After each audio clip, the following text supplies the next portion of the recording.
Bienvenidos y bienvenidas a la tercera jornada de actualización profesional de Fundices. En esta oportunidad abordaremos 4 aspectos fundamentales a considerar para el cese temporal y definitivos de organizaciones mercantiles y firmas personales. Iniciaremos con los aspectos tributarios, sesión que estará a cargo de las licenciadas Karin Ascanio y Yelitza Camacho, de CAI Centro de Adiestramiento Profesional, a quienes les damos las gracias por su contribución a esta actividad. A continuación, nos complace iniciar este espacio de actualización a la licenciada Karin Ascanio. Que están conectadas, de verdad que bueno, como acaba de indicar José Orlando, es un verdadero placer para CAI Centro de Adiestramiento Profesional, conformado pues por la licenciada Yelitza Camacho y mi persona, Karin Ascanio, de estar nuevamente, porque ya hemos hecho varias actividades juntos en años anteriores, de estar apoyando a Fundices en esta jornada de actualización. Bueno, como también acaba de indicar José Orlando, tenemos muchísimos años trabajando juntos. En el caso pues de Yelitza y mío, somos contadoras públicos, especialista en gerencia fiscal y en gerencia tributaria respectivamente. Fuimos funcionarias del CENIAT por más de 20 años. Ahí está nuestro primer jefe, Freddy, siempre recordándote con mucho cariño porque aprendimos mucho en nuestra entrada, ¿verdad? Al CENIAT, fuiste nuestro primer jefe y de verdad que eso nos complace bastante poder tener este reencuentro, ¿ok? Bueno, desde hace más de 10 años, nosotras hemos estado dedicadas a todo lo que es la parte del adiestramiento profesional y nuestra firma nació hace un año ya formalmente, porque ya veníamos desde hace mucho tiempo haciendo estas actividades, pero ya estamos completamente formalizadas como CAI Centro de Adiestramiento Profesional. Sé que muchas personas acá pues ya nos conocen porque también son seguidores de nuestra comunidad y hemos compartido pues en otros eventos. Entonces, sin más preámbulos, ¿verdad? Hoy vamos a hablar de un tema que se va a desarrollar, creo que a lo largo de estos 3 días siguientes, ¿verdad? Se van a ver todos los aspectos que están ligados o relacionados a lo que es el cese de operaciones de sociedades mercantiles y firmas personales. Creo que se van a ver los aspectos legales, los aspectos laborales, contables, fiscales, y hoy vamos entonces a arrancar con el tema fiscal específicamente, ¿ok? Entonces, acá voy a presentación. La agenda que vamos a manejar en esta noche es cese temporal y definitivo, cuáles son los aspectos claves de cada uno. Vamos a hablar sobre los deberes tributarios generales que se deben cumplir ante esta situación y luego vamos a ir de una manera un poco más específica a hablar de los trámites necesarios ante los diferentes entes tributarios, tanto en el cese temporal como en el cese definitivo. Y al finalizar, pues vamos a darle no solamente unas conclusiones y unas recomendaciones, sino también vamos a abrir una sesión para preguntas y respuestas. Vamos a hablar entonces sobre los aspectos claves del cese definitivo. Primero que nada, porque este es un tema que es muy relevante para, especialmente para las sociedades mercantiles y personas que realizan actividades comerciales. Porque evidentemente, pues, en muchos años nuestro país económicamente viene atravesando por una situación bastante difícil que ha servido para muchas cosas. A algunas personas para emprender y probar, ¿verdad? Nuevos modelos de negocios, y hay personas pues a las que no les ha ido tan bien en este emprendimiento de nuevos negocios y por supuesto se ven en la necesidad de, dadas las circunstancias, irse pues a un cese temporal o un cese definitivo de actividades. Pero como en esta sesión de hoy nos vamos a enfocar en los aspectos fiscales, ¿verdad? Nosotros tenemos que entender que hay una diferencia bastante marcada entre un cese temporal y un cese definitivo cuando hablamos de las obligaciones fiscales. Y esto viene dado por la intención que tenga la empresa y también, por supuesto, va a estar rodeado de las obligaciones que se mantienen o se extinguen bajo esta figura. Entonces, en el contexto pues de lo que es la normativa venezolana, vamos a ver que el cese temporal, como indiqué para efectos fiscales, que también es conocido como suspensión de actividades, implica que el contribuyente va a tener una interrupción de sus operaciones comerciales, pero por un periodo determinado, ¿ok? Siempre pues con la intención de reiniciarlas o retomarlas en un futuro. Y desde el punto de vista fiscal, la empresa va a seguir existiendo como sujeto de derecho y por lo tanto va a conservar ciertas obligaciones, como lo vamos a ver a lo largo de la sesión de hoy. En el cese definitivo, este sí implica la decisión de la empresa o del comerciante de terminar por completo sus operaciones y extinguir la existencia legal. El objetivo, por supuesto, de un cese definitivo es que ya el contribuyente, ya hablando desde el punto de vista fiscal, lo voy a ver, porque yo sé que de repente van a haber muchas inquietudes o comentarios sobre otros aspectos que tienen que ver con el cese de operaciones, pero nos vamos a enfocar en la parte fiscal. Acá el objetivo es cerrar el ciclo de todas las obligaciones, entonces darse de baja como contribuyente. Vamos a hablar entonces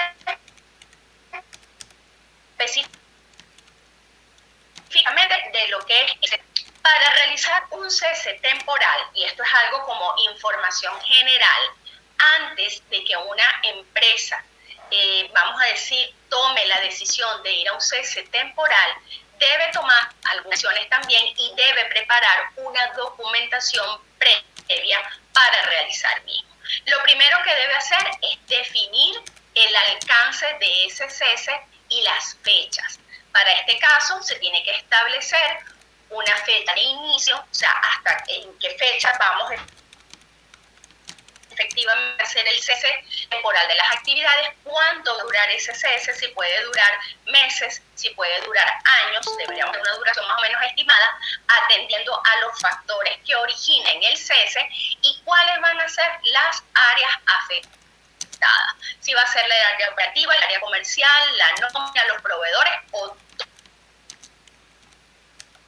todas las áreas. Normalmente cuando una empresa va a hacer temporal, bueno, prácticamente suspende sus actividades en todos estos ámbitos, ¿ok? El segundo paso, que es muy recomendable, es realizar un acta de asamblea extraordinaria que acuerde el cese temporal, ¿ok?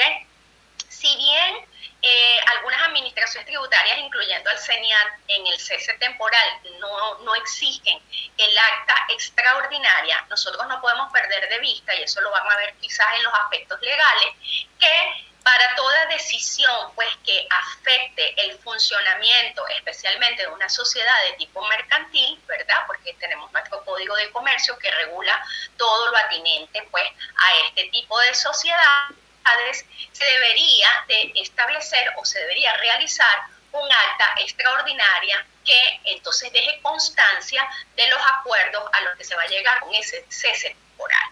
Sería conveniente delegar a un representante para los trámites que se tengan que realizar y precisar las fechas. Y por supuesto, como toda acta extraordinaria que tenga pues validez ante terceros, lo ideal sería inscribirla en el registro mercantil.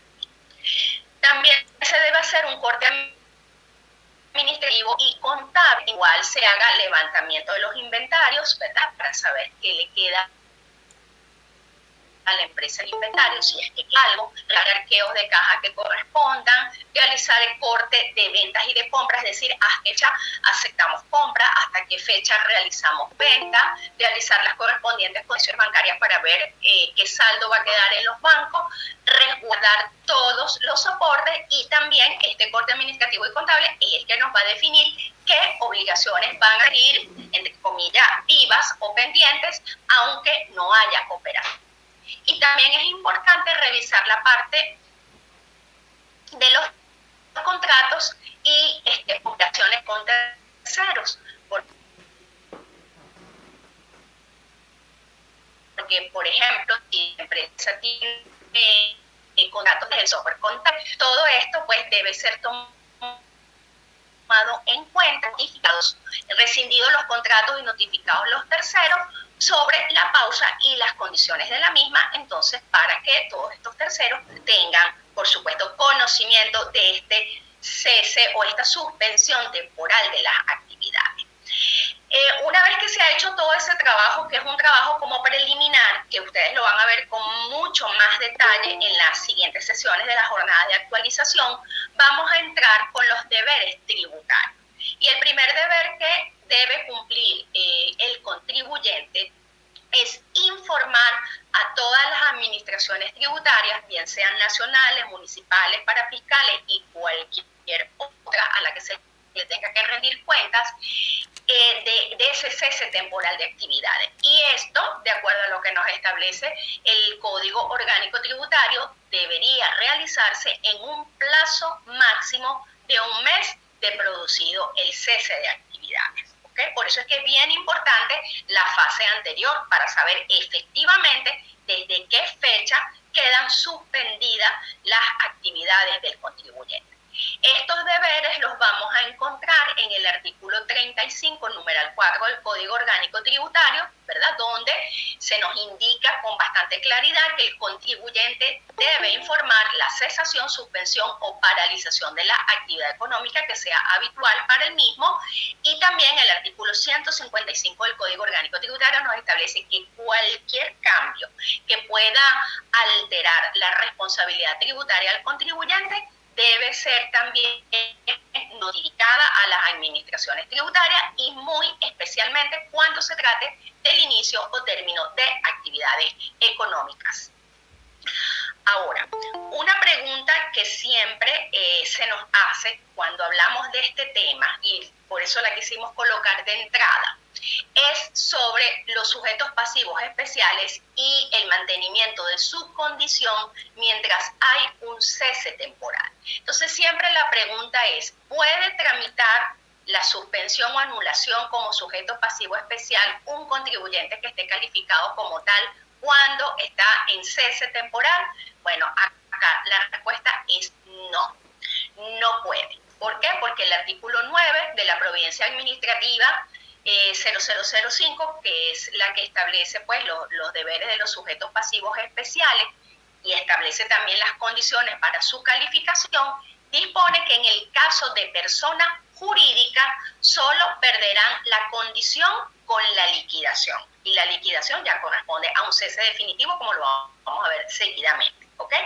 Y en el caso de las personas naturales, bueno, prácticamente con la muerte, sí, es que pierden la condición. Así con que, bueno, y si se presentan algunas de las otras circunstancias que están establecidas en ese artículo 9. Más sin embargo, acá la respuesta es para el cese temporal y no se puede suspender esas obligaciones o esa calificación de condición de contribuyente especial mientras nos encontremos en cese temporal. Ahora vamos a hablar de las obligaciones ante el señal, ¿verdad? Que son las que principalmente vamos a decir que nos preocupan cuando estamos enfrentando un cese temporal de obligaciones. Aquí hemos decidido dividirlo entre las obligaciones por tributo que debe cumplir un contribuyente que no tenga calificación de especial y las obligaciones que tenga un contribuyente especial. Por lo menos en cuanto al IVA, ¿verdad? El contribuyente, vamos a ver primero las del contribuyente no especial. En cuanto al IVA, el contribuyente que no es especial, señores, debe presentar mensualmente en cero sus declaraciones hasta reiniciar las actividades. Nosotros vemos, aquí voy a hacer un comentario porque nosotros vemos que en el artículo 61 del reglamento de la ley del IVA, que es el que establece la obligación de seguir presentando la declaración aunque el contribuyente no tenga operaciones, ¿verdad? No genere compras o ventas en un periodo específico. Indica ese artículo que si el contribuyente presenta la debida notificación a la administración tributaria, puede dejar de presentar las declaraciones. Más sin embargo, la experiencia, pues, en este caso, pues, no debemos dejar de presentar ninguna declaración, y menos si esa declaración, bueno, deja algún beneficio para el contribuyente, como son unas retenciones acumuladas que el contribuyente no haya podido aprovechar, o unos excedentes de crédito fiscal que también el contribuyente no haya podido aprovechar, porque sabemos que la presentación de la declaración interrumpe prescripción. Entonces, claro, de repente en el tiempo, bueno, por la devaluación, la hiperinflación que se vive en Venezuela, quizás dejar esos montos allí, bueno, cuando se vuelvan a utilizar ya no van a tener el mismo efecto, pero siguen siendo derechos que tiene el contribuyente. Entonces, lo recomendable, por supuesto, es seguir presentando la declaración en cero. Las retenciones de IVA no aplican para los contribuyentes no especiales. Las retenciones de impuestos sobre la renta se deben seguir presentando mensualmente en cero hasta el reinicio de actividades, porque tenemos la Providencia 0095 que nos establece, ¿verdad?, que se debe presentar mensualmente la declaración de retenciones de impuestos sobre la renta. En cuanto a la definitiva de impuestos sobre la renta, también la vamos a presentar anualmente en cero, sin actividad económica, como también la podemos observar en el portal del CENIAT, por cada año del cese.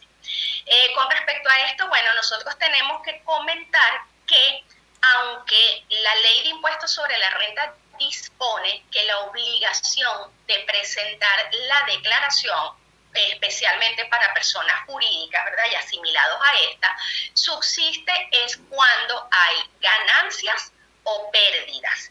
Y ganancias o pérdidas solamente las vamos a obtener teniendo actividad económica. Sin embargo, ya se ha hecho uso y costumbre presentar la declaración anual en cero, sin actividad, ¿verdad? O sea, como una notificación de que la empresa se encuentra sin actividad, aunque se presente alguna notificación por escrito ante el CENIAT.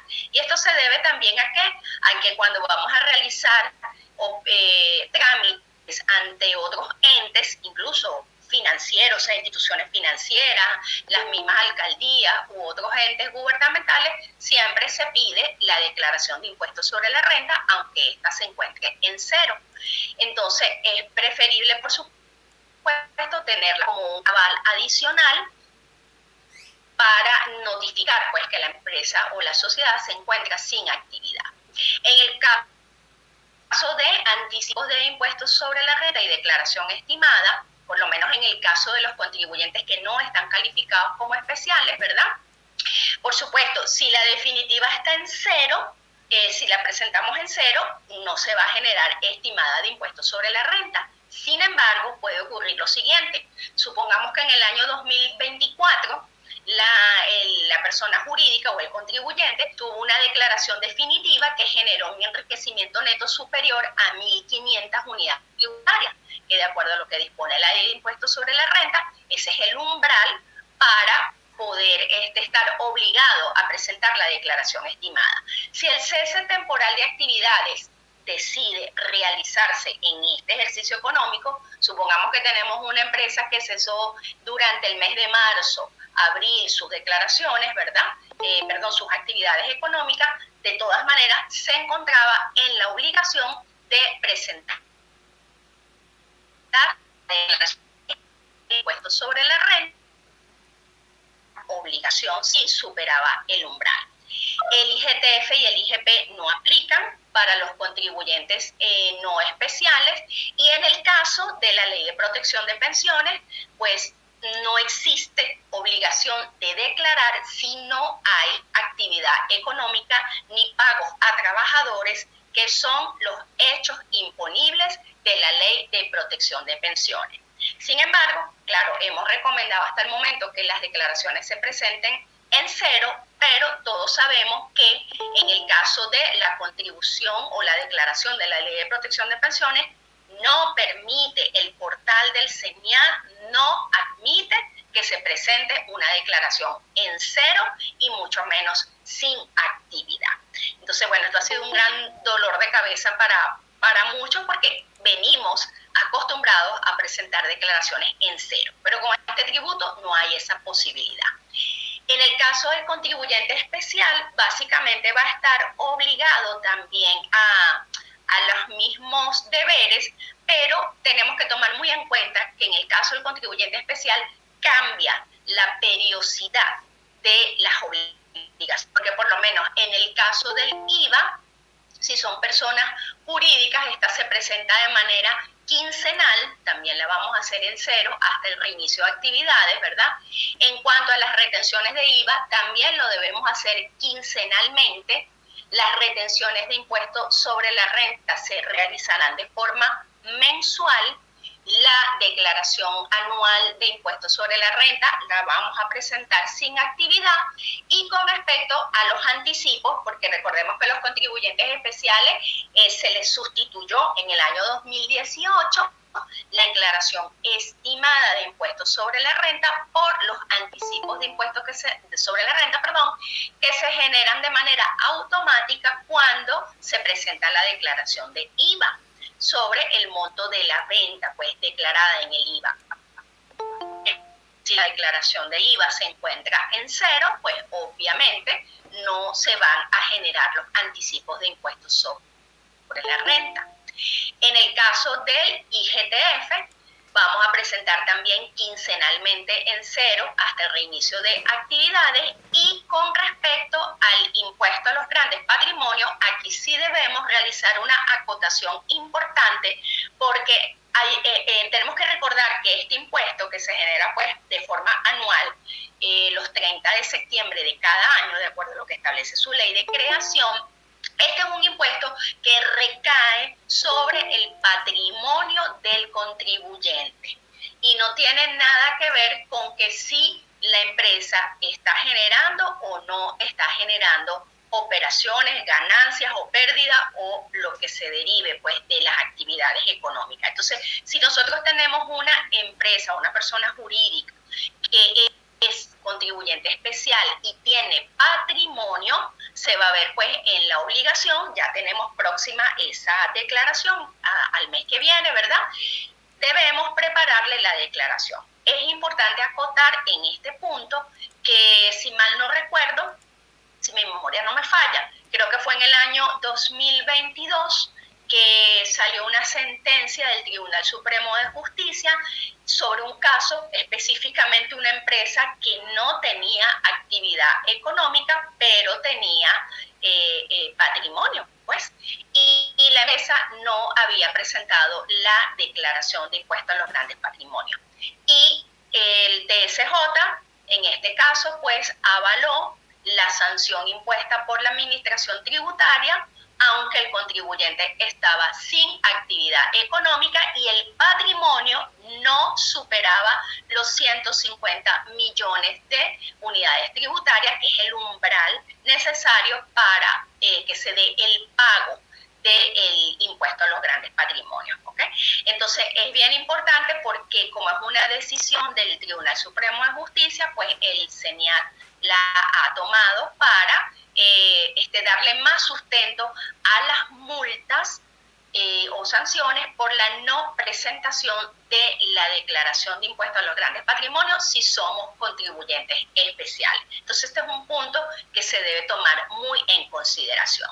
Y en el contribuyente especial, al igual que el contribuyente no especial, con respecto a la contribución de la Ley de Protección de Pensiones, estamos en la misma situación. Debemos recordar que la contribución o la Ley de Protección de Pensiones le aplica tanto a contribuyentes especiales como no especiales, ¿ok? Entonces, en este cuadro que tenemos acá, tratamos de resumir principalmente todas las obligaciones que debemos cumplir o los deberes que se deben seguir cumpliendo con respecto a presentación de declaraciones ante el CENIAT, ¿ok? Ahora, con respecto a los trámites municipales, ¿verdad? Y vamos a hablar específicamente de lo que tiene que ver con la licencia de actividades económicas. Al igual que al CENIAT, debemos hacer una notificación formal, preferiblemente por escrito, un oficio, ¿verdad?, dirigido a la alcaldía, a la municipal, solicitando la suspensión temporal de la licencia de actividades económicas, anexando, bueno, todos los requisitos que sean necesarios de acuerdo a lo que establezca cada alcaldía. Acá las cosas más importantes que nosotros podemos indicar es que uno de los requisitos que solicita, si no todas, la mayoría de las alcaldías, es la carta de notificación del cese temporal de actividades al CENIAT. Es como para ellos estar más seguros de que el contribuyente está cumpliendo con todos sus deberes tributarios, y al notificarlo al CENIAT, bueno, es como un aval adicional. El objetivo, por supuesto, es suspender la aplicación de los mínimos tributables, porque recuerden que si no se solicita la suspensión de la licencia de actividades económicas, bueno, el contribuyente se tendría que quedar pagando los mínimos tributables, anticipos o estimados a los que hubiera lugar, y por supuesto la obligación de declarar durante el lapso sin actividad, si la ordenanza del correspondiente municipio lo permite. Entonces, de no concederse la suspensión de la licencia, bueno, ni modo, hay que presentar la declaración en cero para evitar las sanciones. Por eso es que es tan importante hacer las notificaciones por escrito, o sea, en una carta, y no quedarnos solamente con la presentación de las declaraciones en cero, para que se pueda hacer en esa carta una exposición de motivos suficiente de por qué y por cuánto tiempo se suspenden las actividades económicas. Y también, por supuesto, si el contribuyente además está obligado al pago de otro tipo de tasas e impuestos sobre publicidad y propaganda, también se puede solicitar entonces la suspensión de los permisos vinculados a todas estas, para evitar entonces la causación de tasas durante la pausa del contribuyente. En cuanto a los trámites en parafiscales y laboral, aquí lo vamos a nombrar de manera muy, como quien dice, muy general, vernos los más importantes, que son el INSES, el Seguro Social y el MANAVI. En cuanto al INSES, se establece en la Providencia 240 del año 2016 que el aportante debe comunicar en el plazo máximo de un mes de la cesación, suspensión o paralización de la actividad económica habitual, debe informarlo pues también por escrito a la institución. En el caso del Seguro Social tenemos que prestar especial atención, porque el artículo 82, literal A, numeral 2 de la Ley del Seguro Social, establece como infracción grave la omisión de informar sobre la cesación de actividades. El artículo no indica de una forma expresa si se habla de cesación de actividades o suspensión de forma temporal o definitiva. Así como que deberíamos entender que abarca los dos tipos de suspensión de actividades. Y en concatenación a este artículo de la Ley del Seguro Social, tenemos el artículo 57 del reglamento, donde se establece también la obligación para los patronos de comunicar todo cambio que sea relativo a la actividad a la que se dedican, pero no señala el plazo en el que se debe realizar la notificación. Sin embargo, bueno, la norma marco, que es el Código Orgánico Tributario, nos establece que debemos informar dentro del plazo de un mes de acaecidas la situación a todas las administraciones tributarias correspondientes. Y en el caso de Banavi, el artículo 91 de la Ley de Régimen Prestacional de Vivienda y Hábitat establece que en el caso de cierre de la empresa, tampoco indica si es un cierre temporal o definitivo, el empleador debe notificarle al ente dentro de los 5 días hábiles a partir del momento de la ocurrencia, mediante una comunicación escrita dirigida a la División de Fiscalización. Entonces, más o menos acá tenemos a grosso modo en el tema de los laborales. Siguiendo con los mismos, vamos a lo que es LOCTI, Fondo Nacional del Deporte y Fondo Nacional Antidrogas. Recordemos que en el caso de LOCTI son aportantes las personas jurídicas, públicas o privadas que hayan obtenido ingresos brutos anuales superiores a 150.000 veces la tasa de cambio de mayor valor publicada por el Banco Central de Venezuela. Ese es el parámetro, ¿verdad? Y se nos indica que la base imponible del aporte es el monto de los ingresos brutos efectivamente percibidos. Obviamente, si la empresa está registrada pues ante el SICAI y en el año inmediato anterior superó este umbral de los 150.000 veces la tasa de cambio de mayor valor, en este año, porque recordemos que tiene para efectos de la LOCTI tenemos un sistema de pago anticipado mensual, ¿verdad? Debería declararse en cero. No existe un trámite específico dentro de la plataforma del FONACYT, que es el SICAI, para presentar declaraciones en cero o para notificar suspensión de actividades.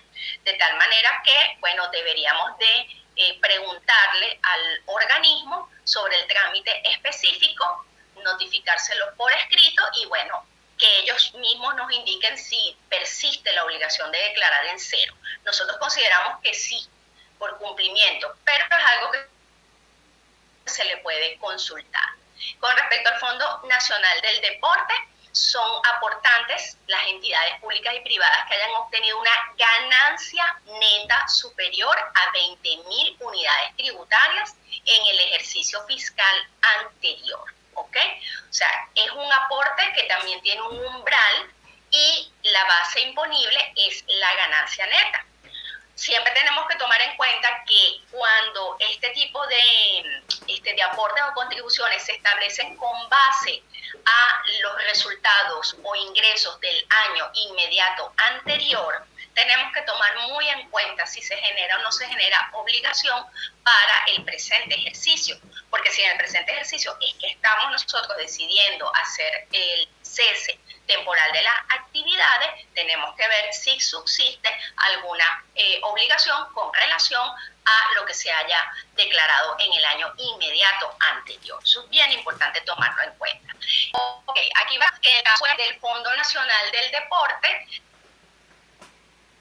Sabemos que no funciona desde hace mucho tiempo una plataforma para realizar la declaración y pago del aporte de lo que está establecido pues en esta ley, sino que todo se hace a través de correo electrónico que suministra el propio ente y bueno, por esa misma vía deberíamos entonces mandar la notificación correspondiente del cese de actividad. Comentaba también que es importantísimo que tengamos, como quien dice, la plena certeza de verificar siempre la declaración, los resultados contables del año inmediato anterior, porque como nosotros podemos ver acá, por lo menos en lo que es LOCTI, Fondo Nacional del Deporte y Fondo Nacional Antidrogas, a pesar de que cada una dispone quiénes son los sujetos pasivos de cada uno de los aportes, pero tienen algo en común y es que todas se basan en la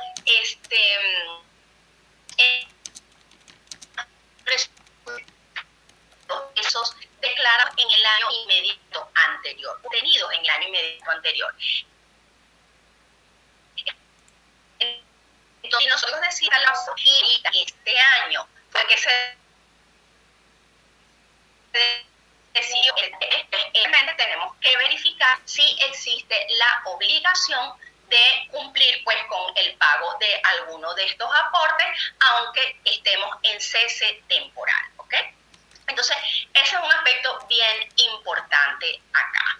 Vamos a continuar, ¿ok? Ya va.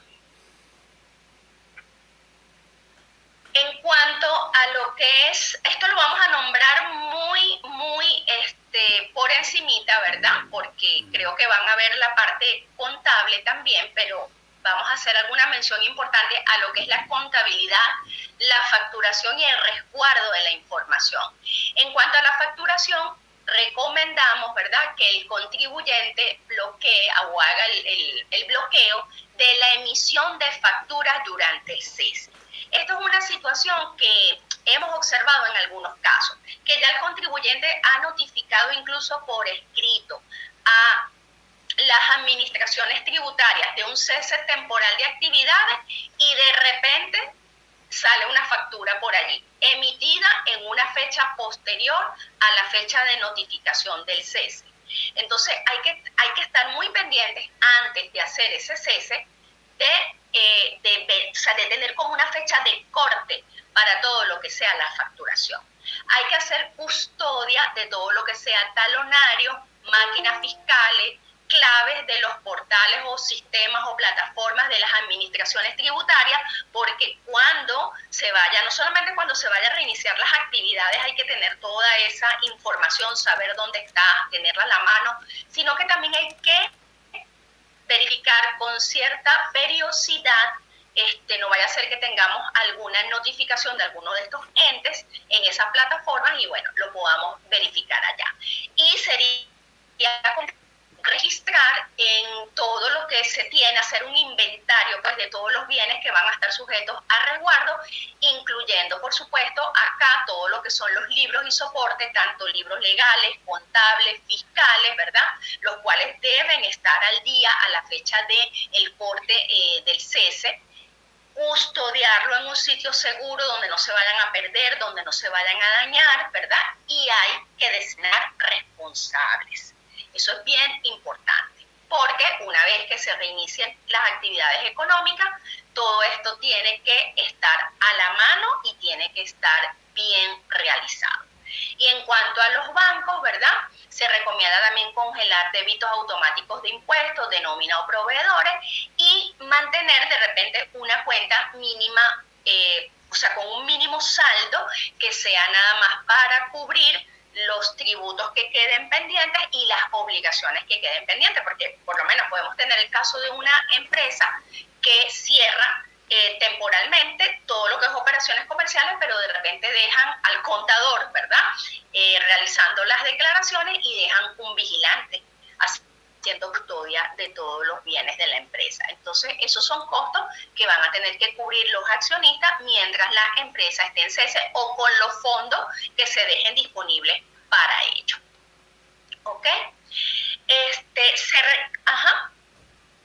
¿Me hablaron? No, continúa, amiga. Ok. Un checklist de control mensual que debemos realizar sobre el cese temporal. Esto es una recomendación, ¿verdad? En cuanto a los calendarios, deberíamos de revisar tanto el del CENIAC como el municipal y cualquier otro que aplique, presentar las declaraciones, por supuesto, en cero a tiempo. Hay que estar monitoreando constantemente correo, notificaciones del portal del CENIAC, de la alcaldía y los demás entes tributarios que hemos conversado. Es necesario también realizar los ajustes contables, que eso, bueno, lo verán ya en la sesión correspondiente, reconociendo los gastos fijos inevitables como los que estaba comentando hace un rato, y tener, por supuesto, el soporte de todos esos gastos en los que se incurre durante el periodo para demostrar a qué obedecen, obtener solvencias y constancias de cada uno de los entes, ¿verdad? En los casos, bueno, que corresponda o la constancia de la presentación de las declaraciones en cero y verificar el estatus del contribuyente en cada uno de los entes para verificar que efectivamente se encuentra bajo la condición de inactivo. Para reactivar las actividades, una vez pues que ya ha transcurrido el tiempo del cese temporal, lo conveniente sería realizar un acta de reanudación donde se apruebe la reactivación de las actividades. Bueno, tenemos que estar pendientes de actualizar el RIF. Recordemos que el RIF se vence cada 3 años, señores. Y, por supuesto, ante los diferentes entes, retomar las obligaciones de acuerdo a lo que nos corresponda. ¿Ok? Un punto bien importante acá, cuando se va a realizar la reactivación de las actividades, es que se haga una auditoría interna para verificar que no quedaron declaraciones omitidas, pagos de impuestos pendientes, ni oficios, ¿verdad?, por contestar o cualquier requerimiento. Recordemos también que este es un periodo en el cual el contribuyente, aunque esté en cese, pudiera ser objeto de una fiscalización de los periodos en los cuales estuvo activo fiscalmente. Y el que estemos en cese temporal de actividades no releva pues de la obligación que tienen los socios y accionistas de cumplir con la fiscalización, como se va a explicar más adelante. Entonces, acá, como nosotros podemos observar, el principal riesgo que va a correr el contribuyente en un cese temporal es que no cumpla con el deber de informar, que no cumpla con el deber de presentar las correspondientes declaraciones en cero ante los diferentes organismos a los que tenga que reportar, ¿verdad? Porque no son solamente los que nombramos aquí. Hay entidades o sociedades que tienen que reportar a otros entes que pagan otros tributos, como por ejemplo una empresa de telecomunicaciones, empresas que tengan actividades ¿cómo se llama? Bueno, cualquier actividad que pague tributos. Realmente esas son las obligaciones principales en un cese temporal de actividades. Por favor, si tienen clientes, si tienen empresas o trabajan para empresas que están en esta situación y no han regularizado su situación fiscal con respecto a todo lo que nosotros acabamos de comentar, de todo el trabajo que se tiene que hacer para irnos a un cese temporal, por supuesto que la recomendación principal es que lo pagan para que quiten las sanciones.